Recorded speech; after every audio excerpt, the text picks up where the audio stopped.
A very good day to everyone. This is Ankita Arora from StudyMade Easy. अभी जो IBS subject है, IBS subject में बहुत सारी प्रॉब्लम है CA फाइनल लेवल पे कि how to prepare this subject because there is a mixture of the concept from subjects of group 1 and group 2. अब अगर हमने पहले कोई ग्रुप क्लियर कर लिया है, हमें उन चीज़ों का इतना नॉलेज नहीं है, तो how we will be able to prepare that subject. तो मैं कुछ ही टिप्स आपको दूंगी, ठीक है. उसके अकॉर्डिंग आप सोचना कि सबसे पहले आपको कौन से मॉड्यूल को फॉलो करना है. उसके अकॉर्डिंग आप सोचना कि आपकी स्ट्रेटेजी क्या होनी चाहिए. So first of all, covering with the subject is a combination of different and different concepts. It could be law, it could be SFM, it could be FR. तो ऐसे अलग अलग सब्जेक्ट्स का एक मिक्सचर है ये हमारा subject, that is integrated business strategy. अब प्रॉब्लम क्या है मैम, हमें अगर सपोज करो किसी एक पर्टिकुलर सब्जेक्ट में एग्जामिशन आ गई थी, अब हमें पूरे कॉन्सेप्ट तो पता नहीं. तो पॉइंट नंबर 1, सबसे पहले किसी और ऑथर की बुक रेफर करने से पहले ये सोचो कि आईसीआई ने जो आपको मॉड्यूल दिया है उस मॉड्यूल को अच्छे से पढ़ो, उसकी केस स्टडी को अच्छे से पढ़ो, क्योंकि पहला पेपर वहीं से आएगा. ये कहीं ना कहीं मोर देन 75% की श्योरिटी है, क्योंकि बीइंग द फर्स्ट सब्जेक्ट, एक तो पहला सब्जेक्ट है, पहली बार ऐसा पेपर आने वाला है. आप एकदम से बाउंसर नहीं देने वाले हो स्टूडेंट्स के ऊपर, ये हम भी जानते हैं, तुम भी जानते हो. बट मैम वहाँ पे तो जो केस स्टडी है बहुत ही कम है, बिल्कुल कम है, बट वही इंपॉर्टेंट है. कम है लेकिन इंपॉर्टेंट है. What they will do, they will mix up the concept. मतलब एक केस स्टडी का आधा पार्ट उठाएंगे, दूसरी केस स्टडी का आधा पार्ट उठाएंगे, तीसरी केस स्टडी का आधा पार्ट उठा के नया क्वेश्चन नहीं बना सकते क्या? अब मैम चलो ठीक है, पॉजिटिव साइड और देखते हैं. सपोज करो आपका ग्रुप 1 है, ठीक है, आपने उसके कुछ सब्जेक्ट पढ़े हुए हैं. ग्रुप 2 के कुछ सब्जेक्ट्स अभी आपको इतने ज़्यादा अच्छे से याद नहीं है. कोई क्वेश्चन ऐसा आ भी जाता है तो ऐसा नहीं होगा कि आप बिल्कुल पूरा क्वेश्चन ही अटेम्प्ट नहीं कर पाओगे.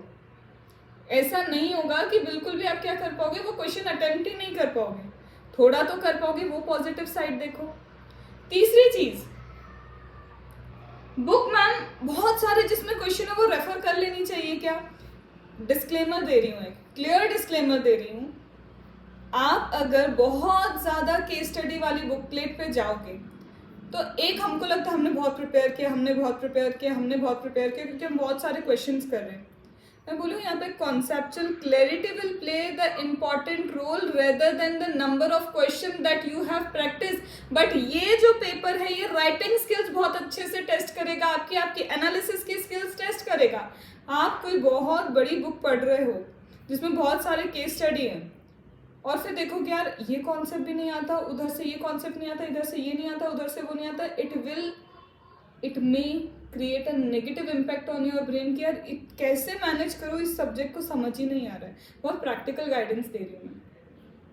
बट वही आईसीआई की केस स्टडी वाली चीज़ों को पढ़ो, आईसीआई जो दे रहा है उसको पढ़ो, उसको अच्छे से देखो, और जब उसको देख के आप राइटिंग प्रैक्टिस करो, कॉम्बिनेशन लगाओ. पहली प्रायोरिटी आपकी आईसीआई की बुकलेट ही होनी चाहिए.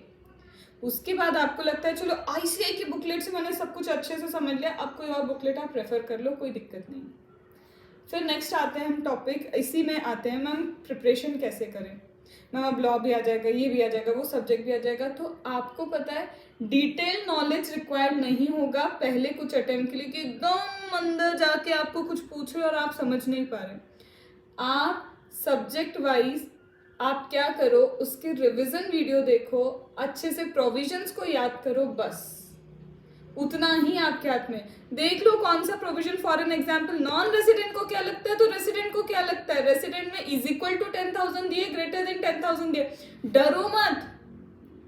इट इज अ कॉम्बिनेशन वाला टॉपिक, अंडरस्टूड, सब कुछ समझ में आ रहा है. बट इसका मतलब ये नहीं है यहाँ पे आपके पास लिखने के लिए भी बहुत कुछ होगा, एनालिसिस के लिए भी बहुत कुछ होगा. आपको समरी आनी चाहिए. आप जो जो टॉपिक कर रहे हो उन टॉपिक्स की समरी बनाओ, जो जो आप रिवीजन वीडियोस देख रहे हो उनकी समरी बनाओ, और आईसीआई की केस स्टडी बुकलेट से ये समझने की कोशिश करो कि उसका फोकस ज़्यादा लॉ वाले क्वेश्चन को मिक्स करता है, ज़्यादा ऑडिट वाली चीज़ों को मिक्स करता है, कौन से पार्ट पे उनका फोकस ज़्यादा जाता है। देखो, मास्टरी हर चीज़ में नहीं हो सकती, आई एग्री, बट जहाँ हो सकती है उसके स्कोप को ढूंढो ना। कौन कहता है कि तुमको सारे सब्जेक्ट्स अच्छे से आने चाहिए, उसके लिए एक सब्जेक्ट अगर कम अच्छा आएगा तब चल जाएगा, बट बाकी चीज़ें स्ट्रॉन्ग करो। And IBS is a subject, उसमें आपको 100% नहीं करके जाना है। प्लीज़ ऐसी गलती मत करना, कोई भी 100% चीज़ों को नहीं कर सकता until and unless you belong to a both group वाला स्टूडेंट। तो आप वहाँ पे कम से कम 70-80% की तैयारी ऐसे करो कि उसका आपको पता हो कि भाई इसके जो पढ़ा है ना उसके प्रोविजन बहुत अच्छे से आते हैं, जो करा है उसको मैं बहुत अच्छे से जानता हूँ, then it will make sense. I hope whatever I am trying to convey वो आप तक जा रहा होगा, और अगर जा रहा है तो प्लीज़ उसे अप्लाई करो। ओके, चलो बाय बाय।